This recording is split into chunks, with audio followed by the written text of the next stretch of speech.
You've been compared to LeBron James with your pure natural athleticism, specifically as a ball striker. Correct. How do you handle the weight of that much talent?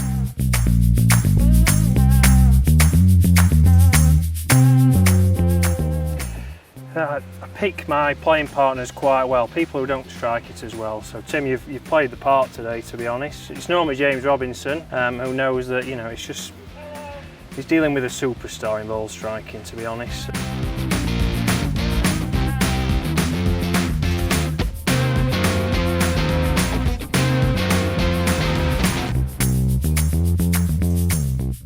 What's up, guys? Welcome back to the channel. It is time for another 6 for 6. You know the drill. It's going to be 6 holes of a 2-man scramble and 6 questions. My guest today, the one and only Mr. Chris Dennis. Thank you so much. No problem. Being on the channel. So we're going to get right into it with the very first question.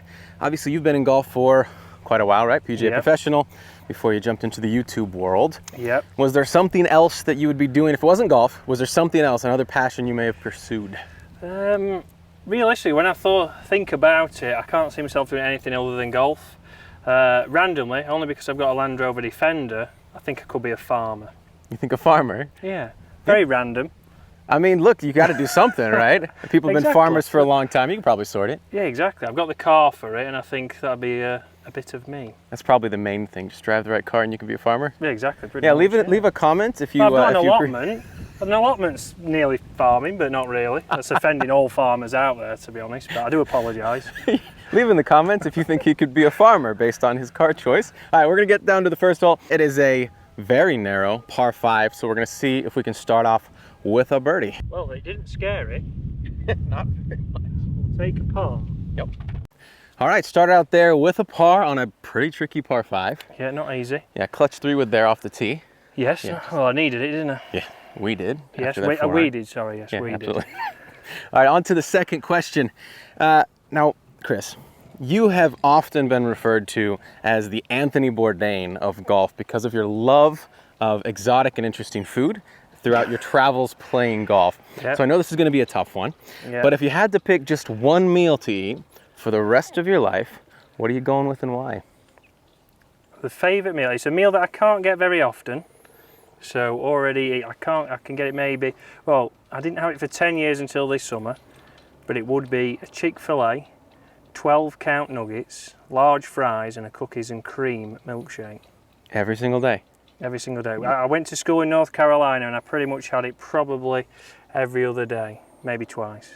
That's a fantastic choice, and the American fans, American viewers are going to love it. Yes, the English fans have no idea. There's one Chick-fil-A in the UK, in London. I've not made it yet, but I will make it. We'll make the, what do they call it, the pilgrimage? Correct. I'll go and watch Arsenal, then I'll get a Chick-fil-A. That sounds like a plan. All right, we're going to play a little par 3, 160 yards down the hill. See if we can't stick one close. Okay, I will take that par from that putt every day. That was well done on your part with the pace there. All right, we are on to the third hole, which is a big dog leg left par 5 that you can't hit driver on. Well, you could, but... You could, but I don't think we'd be in good position. Nope, not at all. On to the third question. So obviously you've played golf a lot of different places, right, around the world, done some traveling. Yep.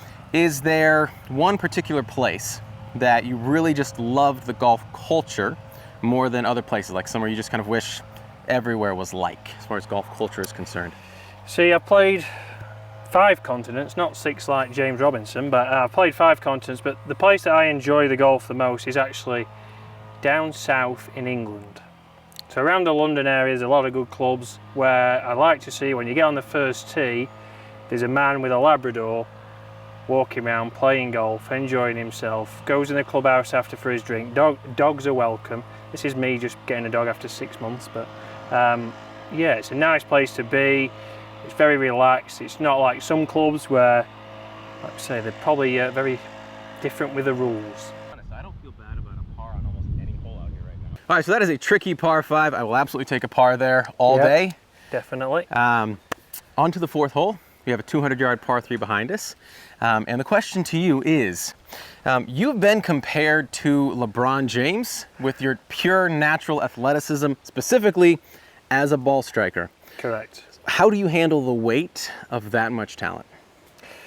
I pick my playing partners quite well, people who don't strike it as well. So Tim, you've played the part today, to be honest. It's normally James Robinson, who is over there, who knows that, you know, it's just, he's dealing with a superstar in ball striking, to be honest. So Yeah, not with a driver, as you'll see. I've never hit a driver on here yet, and I won't hit a driver by the end of this. So, but ball striking is always talking about irons, pretty much, right? It is, like they exactly. tend to split those two things up. Exactly. Well, I appreciate you sharing that greatness with us on this. So let's see another display of that here, maybe. I'm hoping for you, Tim. It rubs off a little.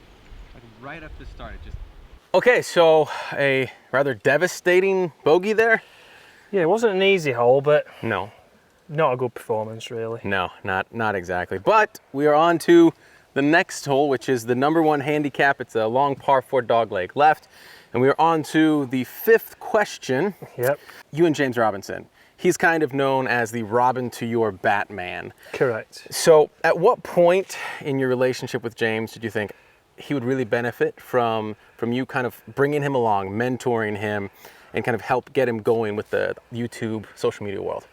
Well, I think it was, you know, James has been like that all along. So, you know, he's used blades when he was young. He thought he was a bit of a ball striker, obviously. Not quite like myself, but, you know, he's tried for a long time. So I thought, there, I'll give him his chance. He started to change. He came round. He got some easier to hit irons. He went into YouTube. At that point, I did tell him that he was dead to me. And then I just pushed him along. I said, oh, come on, you can do this, because you're no good at golf, so you need to obviously go into YouTube. And then that's it from there. He's blossomed, has he, really? Yeah, do you feel any pride seeing what he's doing after all that time? I take pride in it, yes. Yeah. I do like it when he flies past me in his car, which is now faster than mine, so he's done well. It's like a big brother watching It is, yeah. The pride is real.